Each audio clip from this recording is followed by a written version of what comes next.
A lower stocking rate, less nitrogen fertiliser and less imported feed. Those are the characteristics of a future farm being tested down at Dairy Trust Taranaki. There, the research and farm team are into their third season of comparing a successful current farm system with what a farm might look like in 2032, meaning one that's designed to meet the regulations and emissions pricing coming at dairy farmers. So how are the two farmlets stacking up? Have they been able to make the future farm system work at a similar profitability to the current farm? And what about greenhouse gas emissions and nitrate leaching reductions? Ultimately, this is about finding solutions to help farmers both increase profit and reduce environmental footprint. Here to talk us through this exciting research today are Jason Rolfe, General Manager at Dairy Trust Taranaki, and Chris Glassey, a DairyNZ Farm Systems Specialist. My name's Ben Chapman-Smith. Thanks for joining us, and I hope you enjoy this episode. And just quickly, if you haven't already done so, please be sure to subscribe to this podcast so you get notified when new episodes go live. Let's get into it. Jason and Chris, thanks so much for being here today on the podcast. Jason, to start with, tell us a bit about Dairy Trust Taranaki. What's its purpose? For how long has it been around? And what's the setup there in terms of the land and herd size, infrastructure, staff numbers, things like that? Yeah, thanks, Ben. So Dairy Trust Taranaki was formed in late 2016. It was really the bringing together of three main sort of research and demonstration farms in Taranaki, with the addition of a fourth property that was owned by Fonterra next to their fertiliser factory there in Hawera. And the goal of Dairy Trust Taranaki is really delivering relevant world-class research, demonstration and extension to dairy farmers of Taranaki, but also wider Aotearoa New Zealand as well.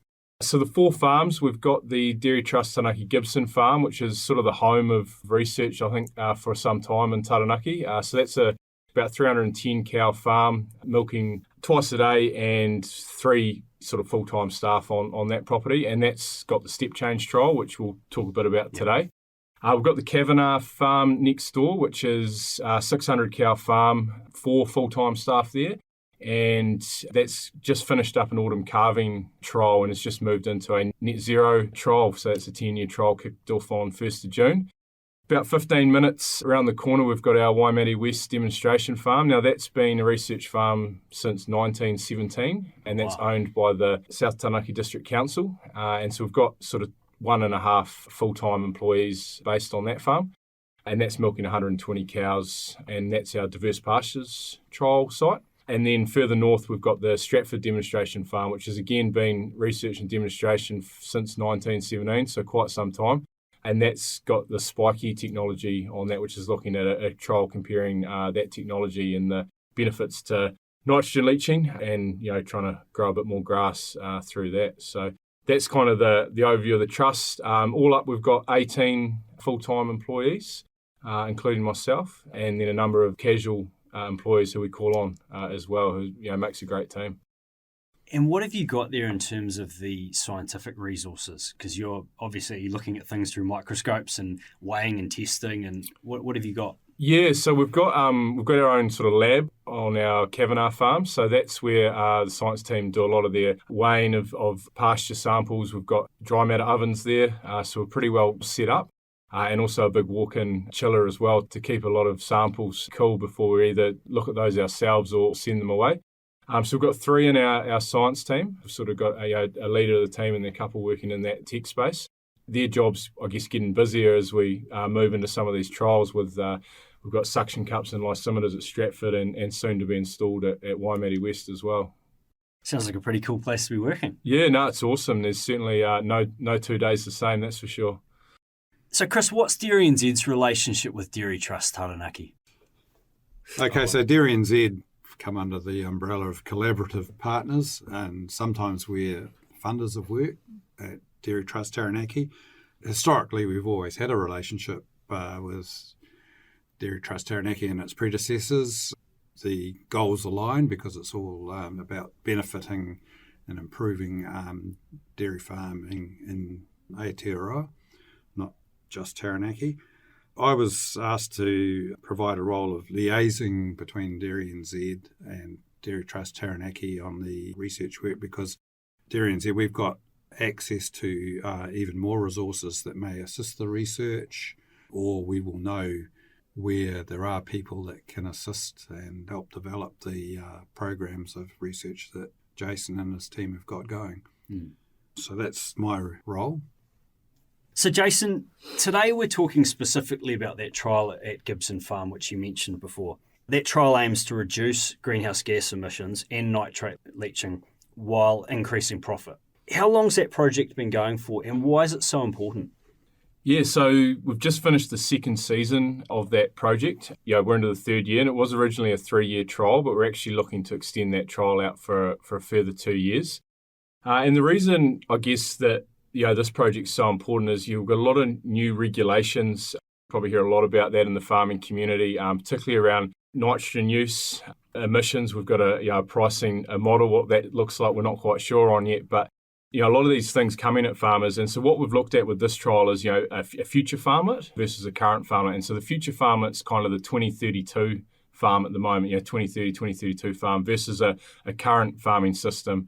And what we're looking to do is try and replicate what that might look like with those new regulations and see what that does from a profit perspective and other benefits or challenges that we might face by meeting those regulations. And Chris, what does the research actually look like? What's the methodology? Basically, we've got a split farm comparison. So Gibson Farm's well set up for what we call farmlet research, where it's been planned out to have paddocks of equal size. It's got a fairly homogeneous soil type.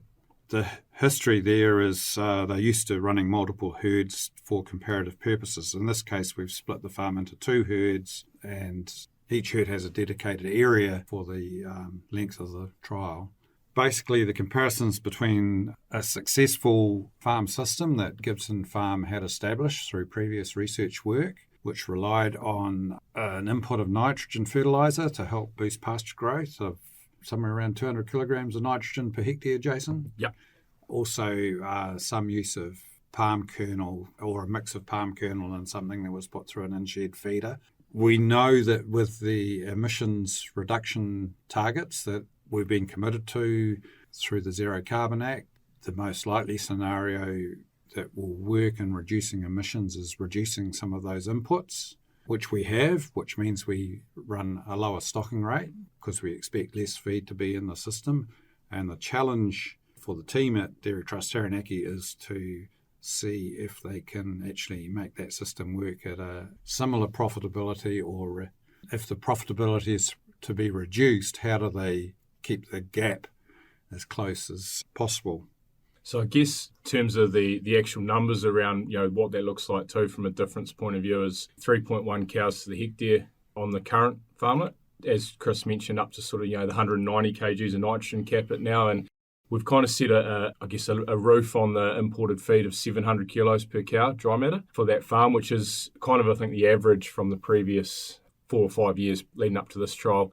And then on the future farmlet, we've dropped that to 2.5 cows per hectare, the stocking rate. We're only using around 70 to 75 kilos of nitrogen, which is a big difference to what many farmers are used to. Again, that cap on imported feed is 300 kilos of imported feed, which in this past season, we're fortunate we only got to about half of that imported feed on that future farmlet, which has certainly helped with the results we've seen. Jason, I understand that there's 2 components of this work. There's the farmlet study, which you've described, but there's also this partner farm network. Can you talk about that? Yeah, so the partner farm network is something we're doing on a few of our trials, so it's not just exclusive to step change. But the idea with that is to get a little bit more of a geographical spread around the region as well, with farmers that may be implementing some of, not necessarily all of the future trial changes that we're doing, and some may be further along that journey as well. So the idea there is to get some more ideas into the extension side of it. And we work really closely with DairyNZ to support those farmers and find out, have them involved and learn. I guess it's kind of like a mini discussion group between the farmers and us to make sure that we're sharing challenges and ideas. I'd say, with the step change one, we probably haven't 100% nailed that, just given there's been some personnel changes from both Dairy Trust Taranaki, myself coming in last November into the role, and also on DairyNZ's side as well. So we're just in the process of actually relaunching that for this trial, which is really exciting. And we're actually bringing in Ag First as well to provide a little bit more additional support for those farmers during the year, actually advising them on farm with their system and what they could be doing on that. So it's actually going to be quite an exciting time moving forward in that partner farm space. Now, Jason, before we get on to the findings of these trials, have there been any challenges presented along the way? Given my time's been sort of in the last year, certainly the challenges we've had in the last season is, it was a bit of especially I guess Taranaki's historical averages, we've certainly had a really dry sort of January and then a very wet February and then dry again in March. So it's sort of a bit of a yo-yo year in terms of what the Mother Nature was throwing at us, and then we've just gone through one of our wettest winters on record as well. So that's certainly proved really challenging from that side of thing. And I guess, with that future mob having less cows as well, it has been an advantage in the dry, but it is trying to keep on top of that pasture quality. But leading up to that was always a challenge as well. But they've come through that really well, which has been really good. And then, like anything at the moment with farms, we have the same costs as everyone else. So one of our biggest challenges has just been across both farmlets is, increasing inflationary costs, particularly around things like fertiliser, feed and fuel, and just trying to keep a lid on those. So Chris, tell us what you're learning. For example, what's happened in relation to things like milk production, emissions, nitrate leaching? Talk us through some of the numbers. All right, so things have gone in a direction that we sort of expected that it might, in that if you take inputs out, it tends to make less feed available, and that's confirmed. Pasture growth has dropped where we've used less nitrogen. We've used 87 kilograms of nitrogen less per hectare on the future farmlet. Milk production has dropped, so the milk solids production has dropped by about 200 kilograms per hectare in the first year. The typical response to that, that can't be a good thing. The idea is to see if we can increase milk solids per cow enough to help compensate for that. In the second year of the trial, we were able to increase milk solids production per cow by about 25 kilos of milk solids compared to the current farmlet, and that reduced the gap down to 156 kilograms of milk solids per hectare. So we're progressing towards closing that gap. So that's the milk production story. In terms of feed eaten, because we've got fewer cows per hectare, they are eating more per cow than the current herd, but that still means there's less total feed going through the system. So because methane emissions are directly related to feed eaten, there has been a drop in the total of emissions from the farm on the order of 20% in both years.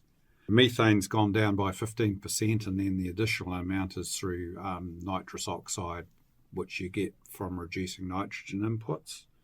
That side of things is behaving as we thought it probably would.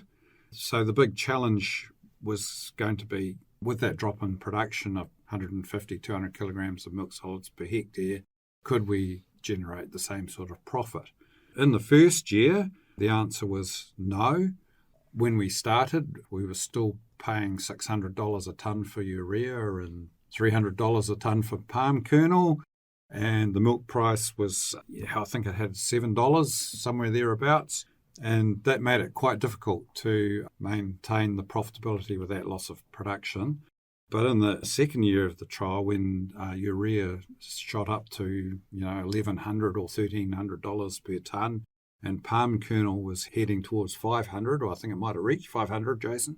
Yeah, so we all of a sudden, those inputs that we were taking out, it was more profitable to actually take them out than to have the last few tonnes of urea there, or the last few tonnes of palm kernel there, or the last few cows that we'd taken out of the system. So the profitability difference between the farmlets in the second year is just $110 per hectare for profitabilities that are sitting in the mid 5,000s per hectare. So very small percentage change.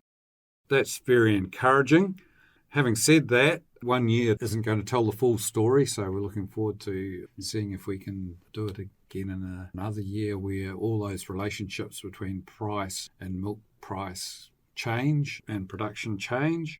That'll give us a lot more certainty. But when we think about the economic principles that are involved here, rising costs means putting extra inputs and you get slimmer margins, and that's what we're seeing here. it makes the lower stocking rate system work a lot better in terms of profitability. Thanks, Chris. Jason, did you have anything to add to that? Yeah, I think if we look at some of those, I know everyone's always interested in the exact numbers around some of the costs as well. And, in a high payout year, it's always difficult. Well, the perception had always been it's always difficult for a low input one to compete with some of those higher input systems when the payout's over $9. And so I guess, we took a lot of our actual numbers for both farmlets from the last season. And so we had an average feed price of imported feed of about $403 a tonne and our urea price of $1,167 a tonne. That's spread. So obviously prices are sort of north of there currently. And so if we had those prices based on, last year's payout, the future farmlet's actually around $210 per hectare better off at current payout, sort of around that $9.30 payout. But based on last year, we sort of had a farm working expenses for the future farm, it was around $4.80 a kg of milk solids, and for the current system was around the $5.38. So that was where, it's kind of nearly an 11% difference there. That's where a lot of that gain was made between the future and the current farmlet. We kind of calculated that at an $8.70 payout or below, the future farmlet was making more money per hectare. So that was kind of the break-even payout. Obviously, we got a little bit more than that, and early indications are that it's going to be a good one this year as well. So it'll be really interesting, as Chris pointed out, to see, with the current price of feed and what the season throws at us around, those sort of things and other costs. It's not just those three now that we're seeing inflationary pressure on across the board, what that looks like in year 3. So hence the reason trying to get the trial extended out, or extending out a couple of years. I think 1 year doesn't tell enough of the story, and having sort of a good 2 or 3 years, a good picture, that just provides a stronger case for this low input system. Jason, what's happened with nitrate leaching across the two farms? Yeah, so based on the overseas modelling that we've used for these to compare these two systems, we've seen about 9 kilos of nitrogen a hectare less leaching from the futures to the currents. And that's not including one of the key, system changes that we've added in as part of the trial is the introduction of plantain across the future farmlet. And I know there's some separate work getting done in that space, which Chris might like to touch on. But what that looked like is a third of the farm each year being undersown into plantain, with some clover as well in the springtime. And so we're into the final year of the last third of that future farmlet, getting that plantain and clover put in. And we top the other 2 thirds that we've already done up as well each year. So, that could be potentially more. Chris has probably got some good comments around the plantain effect. When we started this, we were already aware that with the reduction in inputs and the reduction in stocking rate, that could well work very well in our favour towards reducing the emissions and the nitrate leaching. So what we were aiming for was having a platform at the end of the 3-year trial where we could add in any new technologies that come along that will help us reduce emissions further and test them out as well. We were looking around for what are those technologies currently, and a lot of them are still under testing and research, but one that is showing a lot of promise is plantain. So during the trial, we've progressively been oversowing the future area with plantain clover mix and adding that into the pastures of the future farmlet. That comes at a cost, and we've costed that into the profitability figures, so it's come out of the profit that the farm's generated. And so at the end of 3 years, we're going to have half that farm with mixed plantain swards and also hopefully a higher clover content. Just to put into context, in year 2, the current farm grew 16.1 tonnes of dry matter per hectare, and the future farm 15.7. That actually is only a 0.4 of a tonne dry matter per hectare difference, which is a little bit surprising because the nitrogen applied to the current farm, we might have expected a better response, more dry matter per kilogram of nitrogen than was achieved. So that's something that we're interested in following up. What we might expect to happen is that clover content of the pasture would increase as we reduce nitrogen, and you might get more nitrogen arriving through clover nitrogen fixation, biological fixation. Perhaps that is happening, but we're also doing botanical compositions, and we haven't had the expected increase in clover content of the pasture yet, so maybe not. So that is perhaps one of the surprises so far, is that we haven't transformed the farm pastures into clover waving in the breeze like some people predicted might happen. Jason, what have been the biggest surprises for you from this trial so far? For me, certainly coming into this trial was, how close the profitability was year 2, which I think when you drill down the numbers, it's no surprises, as we've touched on around the feed and fert side of things, but that certainly was a surprise for me. The other one, and it's probably credit to our team, on-farm team, Justin, the farm manager, and his team there, just how well the Future Farm's done in terms of keeping on top of the pasture quality. I think that's played a big part. Chris mentioned the difference in pasture growing across both farmlets. With less cows, it is always more of a challenge, but we have managed to harvest more silage at the right times and just keep on top of that quality. That's always, I think, a challenge with less cows, but the team's done a really good job, which is, it's been a really pleasing result in the last year. So that's something we just, challenge ourselves to keep on each year to make sure we're keeping on top of that. Chris, what kind of patterns and effects have you seen around rainfall and soil temperatures during the trial periods?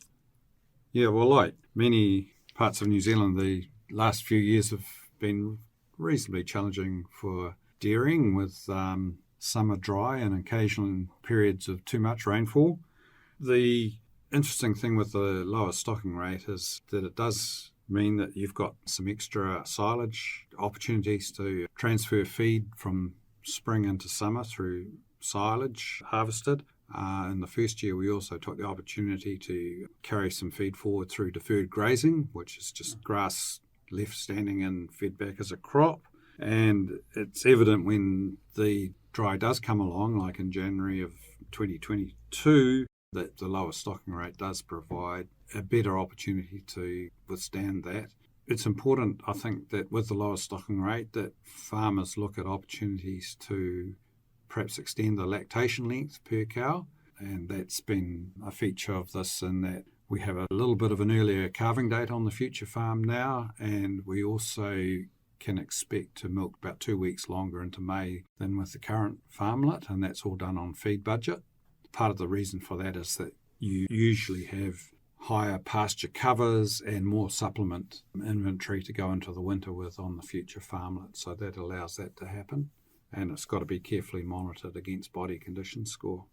Jason, anything you wanted to add? Yeah, adding on to that as well, one of the biggest, stresses for many farmers is, that availability of pasture. That's one of the cheapest feeds you've got going around. So that's one of the benefits, kind of the unmeasurable benefits of this trial, is that lower stress. When you come in and you're getting this more variable weather and dry, and and you've just got that extra feed either in the pit or in bales or in front of you, it certainly takes the pressure off a little. Jason, what do these results mean for farmers, not just in the region, but nationwide? Yeah, obviously we've got regional differences across the country, which is great. And certainly Taranaki can be quite unique at times with our weather patterns and those sorts of things. But I think, a lot of the new regulation coming is targeted at kind of a one-size-fits-all approach across the country. So, we've got things around caps on nitrogen, which we've touched on, the emissions, which we don't know what that looks like. So it's quite an unsettling time for many farmers who often have a system that is kind of geared towards whether when they brought the farm, they might have a certain level of debt servicing. And so often that system has evolved over time, focusing on production and, maximising profitability to pay debt or grow the business. So I think while still early days, for me, what the results are showing is there's still a very profitable way to farm, even with some of these tighter regulations or costs that are potentially coming. I do think, though, the key is setting up now to have kind of a resilient system, so that when you need to drop these inputs, as we've seen, it didn't just happen in year one. There's a transition period. I think, speak for Chris as well, year 2, it's probably happened with some other variables probably quicker than we maybe thought in terms of how the comparison coming closer together between the two farmlets. So I think having that resilient system and making sure you're not compromising your business health or animal health and the like as well, and also your people on farm, so setting up for that. Chris, what's next for this trial? Well, I mentioned before that each year, in terms of the balance between the milk price and the input costs and production, will be slightly different. So our initial thoughts are that perhaps extending it out for another lactation might be appropriate. The other thing that I mentioned was what opportunities we've got to add in other technologies that may come along that help us when they reach a stage where they need to be tested on farm. So that's the other thing that potentially could be added. Jason, for anyone listening here who's interested in following what's happening at Dairy Trust Taranaki, tell them where to go. Yeah, thanks, Ben. So we've got to try and increase our social media profile. So we're on Facebook, on the gram as well. And we've just recently launched on LinkedIn as well, because we think that's a really good opportunity to engage with the rural professional community and farmers that are on those platforms, both locally and globally around these same challenges, which is great. We've also got our website, so head along there, and also feel free to pick up the phone or give us an email, and we can certainly answer any questions. That's awesome. Hey, Jason and Chris, thanks so much for your time. Great to chat with you today. Thanks for having me. Cheers. Thanks for tuning in to Talking Dairy. We hope you enjoyed the episode. If you'd like to check out more of our podcasts, go to dairynz.co.nz/podcast or find us on your favourite podcast platforms.